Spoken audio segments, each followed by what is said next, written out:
A equals to not B equals to not C।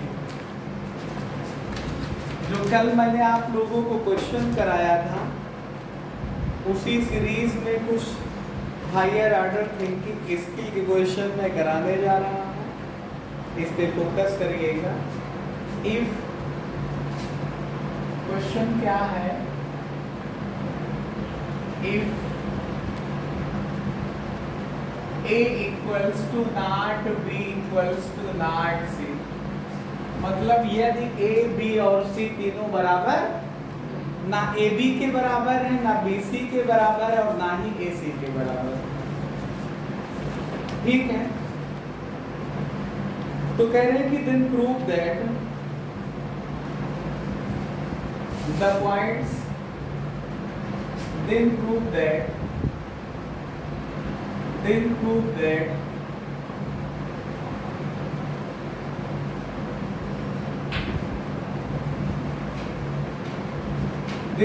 that the points A comma A square, B comma B square and C comma C square, C comma C square never be collinear।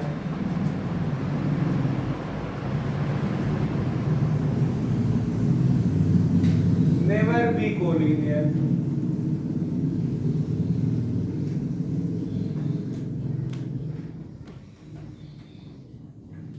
never be collinear। Question है कि यदि A, B और C तीनों जो हैं equal नहीं हैं, A, B और C तीनों जो हैं वो इक्वल नहीं हैं, तो प्रूफ करिए। क्या प्रूफ करना है कि जो तीन पॉइंट हैं A कॉमा A स्क्वायर, अगला point B comma B square और तीसरा पॉइंट है C कॉमा C स्क्वायर, ये कोलिनियर नहीं है। आप लोगों को मैंने बताया था कि कोलिनियर होने का मतलब है कि जैसे पहला पॉइंट x1 y1 है, दूसरा पॉइंट x2 y2 है और तीसरा पॉइंट x3 y3 है। तो कोलिनियर होने का मतलब होता है कि x1 into y2 minus y3 plus x2 into y3 minus का y1 plus x3 into y1 minus y2 की वैल्यू 0 के इक्वल आए। और ये नेवर बी कोलिनियर का मतलब है कि ये 0 के इक्वल नहीं आएगा, बस इतना से अंतर है, ठीक है। तो हमारा फोकस होगा according to question we have given points, solution करेंगे हम लोग। सॉल्यूशन करेंगे क्या कि according to question we have given points, प्रश्नानुसार दिए गए बिंदु, according to question we have given points.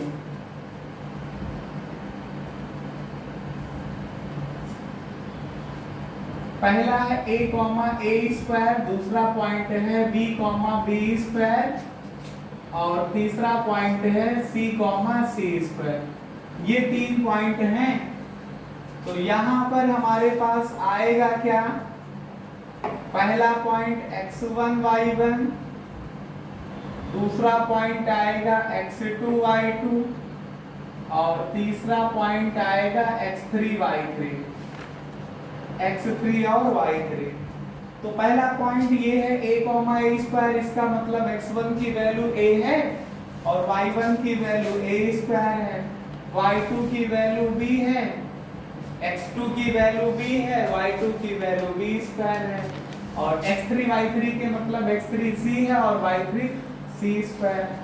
तो अब हम क्या निकालेंगे, अब हम क्या निकालेंगे, now x1 into y2 minus का y3 plus x2 into y3 minus का y1 plus x3 into y1 minus y2 की वैल्यू निकालेंगे। अगर ये वैल्यू 0 के इक्वल हुई तो तीनों गिवन पॉइंट कोलिनियर होंगे और ये वैल्यू 0 के इक्वल ना आई तो इसका मतलब ये पॉइंट कोलिनियर नहीं होंगे जाकर के। तो इसी वैल्यू को हम कैलकुलेट करने जा रहे हैं इक्वल्स टू x1 हमारे पास कितना है a, y2 क्या है b स्क्वायर माइनस y3 क्या है c स्क्वायर, ठीक है। फिर प्लस x2 का मतलब b इंटू y2 का y3 का मतलब c स्क्वायर और माइनस ये a स्क्वायर हो जाएगा। फिर प्लस ये हमारे पास क्या आएगा c into a square minus b square. देखिए फिर से समझिए, x1 की वैल्यू a इंटू ब्रैकेट में y2 माइनस y3, y2 की value b square minus y3 की value c square plus x2 की value b into y3 minus का y1, y3 की value c square minus y1 की value a square plus x3 की value c रखा into y1 minus y2, y1 की value b square minus y1 की value a square minus y2 की value b square. आप लोग इसको सॉल्व करिएगा। यहां से देखिए अगर आप इसको मल्टीप्लाई करो तो ab square minus ac square आ जाएगा, ये प्लस आएगा bc स्क्वायर माइनस का ba स्क्वायर, फिर प्लस आ जाएगा ca स्क्वायर माइनस का cb स्क्वायर। आप लोग देख पा रहे होंगे, बात समझ पा रहे हैं। अब आप यहां से देखिए कुछ फार्मूला या कुछ ट्रिक या कुछ तरकीब आप अप्लाई करिए, समझने का प्रयास करिए। देखिए यहाँ पे बी स्क्वायर और इसमें आपके पास बी स्क्वायर कॉमन है। आप इसको देखिए ए स्क्वायर और इसमें ए स्क्वायर कॉमन है। आप इसको देखिए इसमें सी स्क्वायर और इसमें सी स्क्वायर कॉमन है। तो पहले हम ए से कॉमन लेते हैं, ए स्क्वायर से शुरुआत करते हैं। यहाँ ए स्क्वायर है, यहाँ भी ए स्क्वायर है, तो प्लस का सी आएगा और माइनस का यहाँ पे बी आ जाएगा। फिर प्लस, फिर इसमें देखिए बी स्क्वायर और इसमें देखिए बी स्क्वायर कॉमन है, तो ये प्लस का ए बचेगा और यहाँ पे माइनस का सी बचेगा। फिर प्लस जहां पे मैंने तीन लाइनें खींची हैं वहां पे देखो सी स्क्वायर कॉमन है। अगर आप सी स्क्वायर कॉमन ले लेते हो तो प्लस का बी आएगा और माइनस का ए आ जाएगा, तो बी माइनस ए हो जाएगा। अब आप बताइए कि अगर a की वैल्यू b के इक्वल नहीं है, b की वैल्यू c के इक्वल नहीं है, c की वैल्यू a के इक्वल नहीं है, आपने पहली लाइन में ये लिख रखा है क्वेश्चन में, है तो यहाँ पे लिखेंगे सिंस, साइड में समझा दूंगा मैं आपको कि a equals to not b है। इसका मतलब हुआ कि a से b को घटाओगे तो जीरो नहीं आएगा। जब दोनों बराबर ही नहीं तो जीरो कैसे? जब आपके पास b equals to not c लिखा है, ये देखिए, तो इसका मतलब हुआ कि b से c को माइनस करो, जब इक्वल वैल्यू नहीं तो सब्ट्रैक्ट करने पे जीरो नहीं आएगा। और जब आपके पास c और a भी इक्वल नहीं है तो यहाँ से c से a घटाओगे तो ये भी जीरो नहीं आएगा। अब थोड़ा सा और समझिए, इसमें देखिए आपके पास चाहे a से b घटाओ चाहे b से a घटाओ, ये जीरो नहीं आएगा। प्लस माइनस में कोई भी वैल्यू आ सकती है, तो या तो ना तो ये वैल्यू जीरो है, ना ही ये वैल्यू जीरो है, ना ही ये वैल्यू जीरो है। तो क्या इनको जीरो जीरो जीरो जब नहीं है तो क्या इनको सॉल्व करने पे जीरो आ जाएगा? नहीं आएगा जीरो। तो इसका मतलब क्या हुआ जाकर के हमारे पास कि ये वैल्यू जो है ये जीरो के इक्वल नहीं आएगी। समझ रहे हैं? ये वैल्यू जीरो के इक्वल नहीं आएगी। अगर ये a minus B, b minus C और c माइनस a का होल स्क्वायर जैसा बन गया होगा तो थोड़ा और आपको मजा आता समझने में। ठीक है कि a माइनस बी का होल स्क्वायर जीरो नहीं है तो a माइनस बी का होल स्क्वायर पॉजिटिव आएगा। फिलहाल हमारा फोकस यहाँ पॉजिटिव निगेटिव से नहीं है, क्योंकि आपको पता है ये एरिया है, त्रिभुज के क्षेत्रफल है, वो क्षेत्रफल माइनस में तो हो सकता है, लेकिन माइनस में जब आएगा तो उसको हम मॉड में लिखते हैं। तो जब मॉड में आएगा तो ऑलवेज वो पॉजिटिव होगा। तो कुल मिला के फोकस करना था कि वैल्यू जीरो है कि नहीं है। तो यहाँ से क्या दिख रही है कि ये वैल्यू जीरो नहीं है। इसका मतलब हुआ कि जो पॉइंट्स हैं आप लोग समझेंगे मेरे साथ, लिखेंगे। अगर आप देख रहे हैं हमें तो लिख लेंगे points a comma a square, b comma b square and c comma c square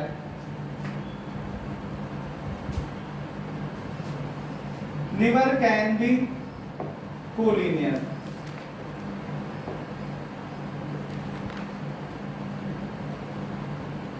never can be collinear. कभी भी संरेखीय नहीं होंगे।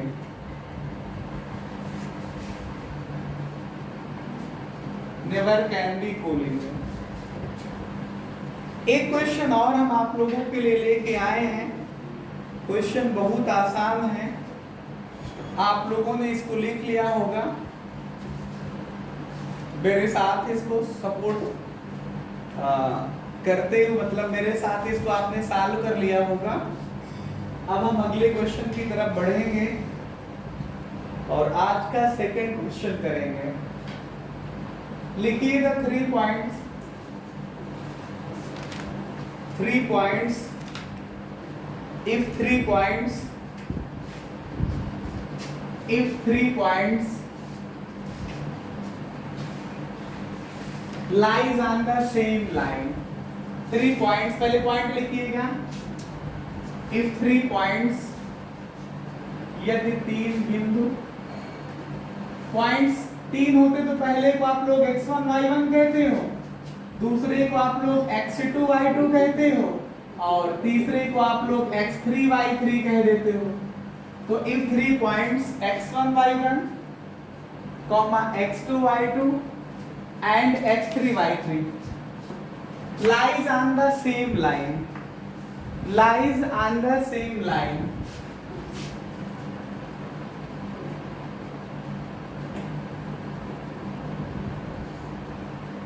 lies on the same line, then prove that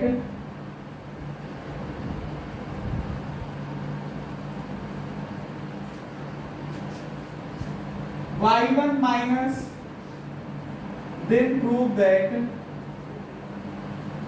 एक सीक्वेंस से लिखाता हूं, y1 minus y2 upon x1 x2 plus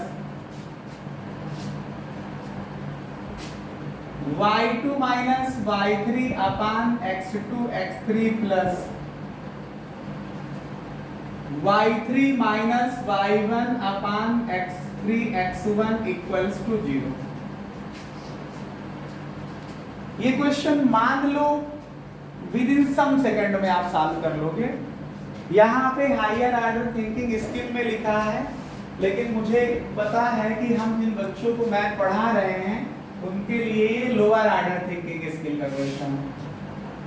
इन्होंने कहा कि जो गिवन 3 पॉइंट्स है आपके पास, जो दिए गए 3 पॉइंट हैं, ये क्या है, एक ही लाइन पर है, मतलब कोलिनियर है।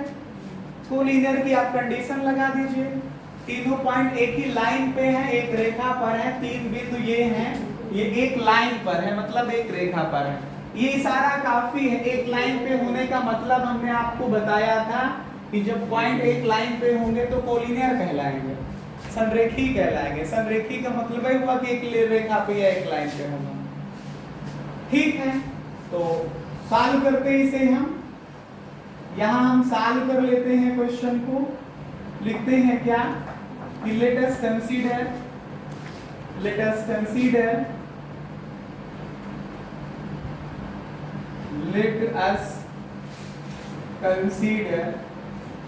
माना पॉइंट्स कौन से आपके पास, x1, y1, x2, y2 and x3, y3 are collinear points, या lies on the same line लिख दो, lies on the same line, एक रेखा पर है। इसका मतलब हुआ जाकर के, इस बात का मतलब हुआ कि दिए गए तीनों बिंदु संरेखीय हैं। आप आगे लिखेंगे आप लोग, इसका मतलब हुआ गिवन 3 पॉइंट्स आर कोलिनियर। अगर एक लाइन पे है तो इसका मतलब क्या हुआ, गिवन 3 पॉइंट्स आर कोलिनियर, दिए गए तीनों बिंदु संरेखीय हैं, दिए गए तीनों बिंदु संरेखीय हैं। इसका मतलब हुआ क्या, अगर तीनों पॉइंट कोलिनियर हैं तो इसका मतलब x1 into y2 minus y3 plus x2 into y3 minus का y1 plus x3 into y1 minus y2 की वैल्यू 0 के इक्वल। कोलिनियर है इस वजह से 0 ले लिया मैंने। अगर कोलिनियर दिखाना होता तो इस वैल्यू को कैलकुलेट करके 0 दिखाते। समझ पा रहे हैं? अब आपको देखिए, आपको जो डिनोमिनेटर में लेके आना है कौन कौन है, x1 x2 x3। तो इस पूरी इक्वेशन को आप x1 x2 x3 से डिवाइड कर दीजिए। तो आया x1 into y2, y2 minus का y3 अपान x1 x2 x3 plus x2 into y3 minus का y1 बटे x1 x2 x3 plus x3 into y1 minus y2 upon x1 x2 x3 is equal to 0 upon x1 x2 x3। ये पूरी equation थी। हमें जो required था, नीचे क्या चाहिए था, x1 x2, कहीं कहीं x2 x3, कहीं कहीं x3 x1। तो मैंने क्या देखा कि x1 x2 x3 नाम के शब्द नीचे आ रहे हैं। तो पूरी इक्वेशन को x1 x2 x3 से डिवाइड किया, इससे ये कैंसिल हो जाएगा, इसमें x2 x2 कैंसिल हो जाएगा, इसमें x3 x3 कैंसिल हो जाएगा। तो क्या बचेगा, y2 माइनस का y3 अपान x2 x3 plus y3 minus का y1 अपान x1 x3 plus y1 minus का y2 अपान x1 x2। और 0 को किसी डिफाइंड नंबर से डिवाइड करोगे तो ये 0 ही आ जाएगा, आएगा। अब एक बात और ध्यान लीजिएगा, यहां से समझ लीजिएगा। हेलो, आपको इसके सीक्वेंस में सेट करना है तो बस खाली इनको आगे पीछे अरेंज करना है, बाकी जो ये लिखा हुआ है वही एक है। ये पहले लिख लीजिए आप, y1 माइनस का y2 अपान x1 x2, फिर प्लस इसको लिखिए y2 माइनस का y3 अपान x2 x3, इसको फिर लिखिए y3 माइनस का y1 अपान ये x3 x1 लिखिए चाहे x1 x3 लिखिए, दोनों का एक ही मतलब है, इक्वल्स टू 0। यही हमको प्रूफ करना था।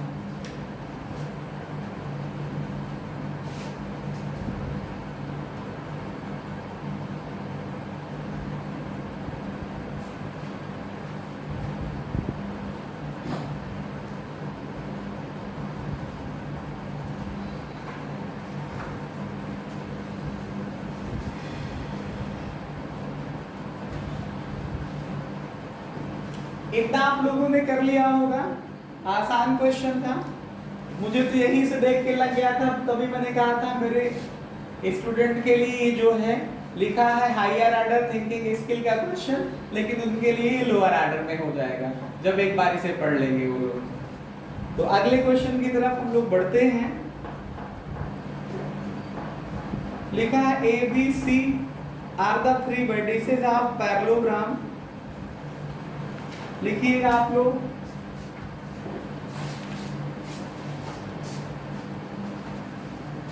क्वेश्चन करिएगा।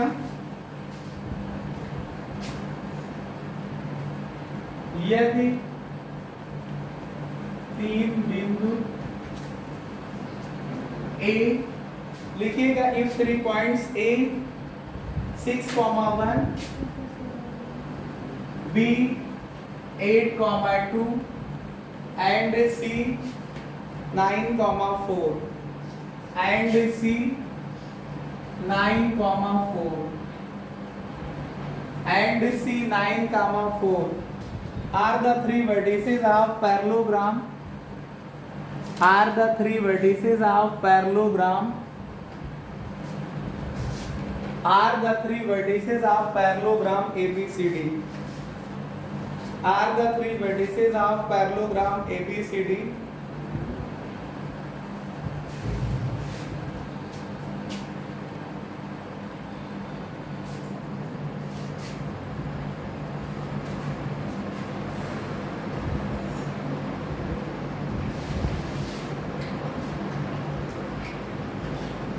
लिखिए if E is the midpoint of CD. If E is the midpoint of CD,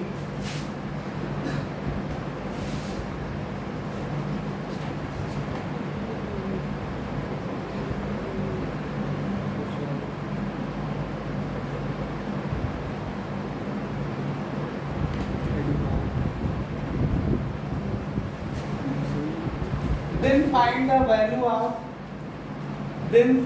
value of area of triangle ADE.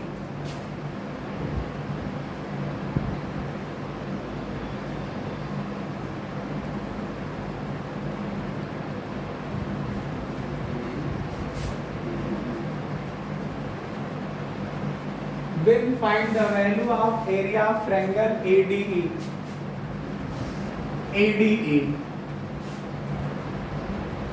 Question को समझिए। इन्होंने कहा कि हमारे पास एक पैरेललोग्राम ABCD है जिसके 3 वर्टेक्स पता है। एक पैरेललोग्राम ABCD है। हमने पहले क्वेश्चन लिखाया कि if 3 points A 6,1 B 8,2 और C 9,4 are the 3 vertices of parallelogram ABCD। इसका मतलब हुआ कि ABC जो है ये समांतर चतुर्भुज ABCD के 3 शीर्ष हैं। कह रहे हैं कि यदि if E is the midpoint of CD, इसका मतलब E जो है CD का midpoint मतलब मध्य बिंदु है। तो then find the area of triangle ADE, मतलब त्रिभुज ADE का क्षेत्रफल ज्ञात कीजिए। ये लिखा है क्वेश्चन में। इतनी इंग्लिश में ज्यादा दिक्कत नहीं थी, सो दैट मैं कन्वर्ट करते लिखते चला गया। अब आप मैथ समझिए, हिंदी इंग्लिश को छोड़िए, इसको सॉल्व करते हैं।